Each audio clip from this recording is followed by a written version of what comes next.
welcome in. Thank you for joining me for this next episode.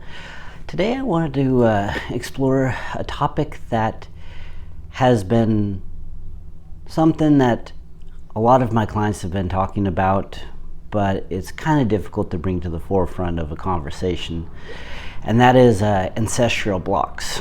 Now, a lot of people might not be familiar with this, and again, these videos are targeted at starting the conversation rather than diving into what you shouldn't do, and I want to stay away from that kind of lectural process. So the way ancestral blocks should be explained, I guess, would be blueprints or beliefs that are passed down generationally through our ancestors. So that would be anything from like a religious belief or a cultural belief. They're kind of patterns, you know. They usually are attributed to something where your parents or your grandparents or their grandparents would say, this is how we've done it, this is how it's always been.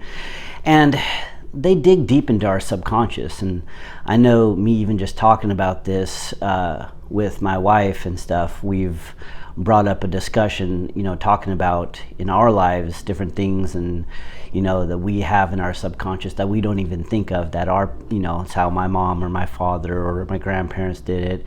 And that's kind of an ancestral, not necessarily a block, but those are like tangible things. So a block would be something that, a limiting belief, you know, something that isn't necessarily in line with your beliefs, yet it's passed down from generation to generation and is almost accepted. So to give an example, for me, a practice, when I was growing up, my father being a pastor, we explored, you know, the notion of God and being stuff that is, you know, spiritual, and then stuff that is, you know, from the flesh. So what is and is not like God's will or what he wants. And a lot of times when we explored that, for me, what I felt was via negativa, meaning the process of elimination. So it was looked at some things in life, you know, that's not godly, that's not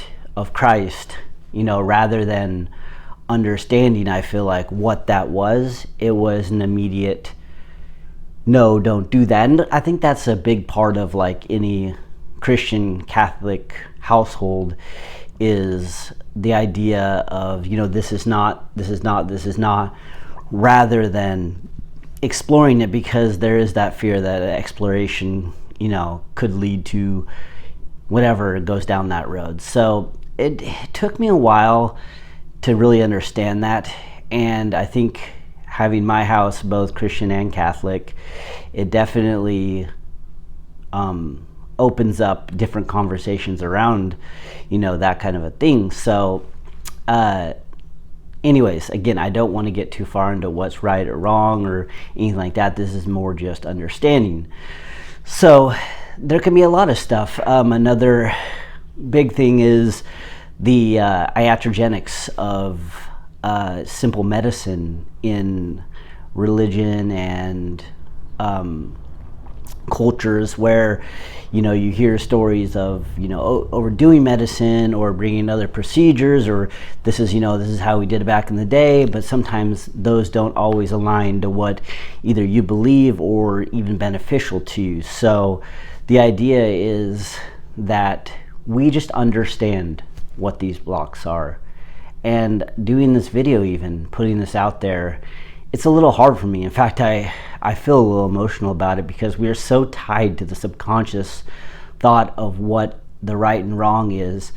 And I think understanding these blocks is beneficial for growth. Now, whether you choose to follow along and continue or whatever that is with your path of culture, religion, or whatever they are from the ancestral like heritage lines, that's up to you. You know, there is no right or wrong. And again, these videos are just discussions. They're brief topics and points that we could hit on things to really, you know, dive deeper into a conversation I think that has to be had. Anyways, I appreciate you, everyone, listening, commenting, and keeping the conversation going around these things. And if you have any questions, of course, always DM me, subscribe, like, whatever you got to do. Thank you. Have a great day.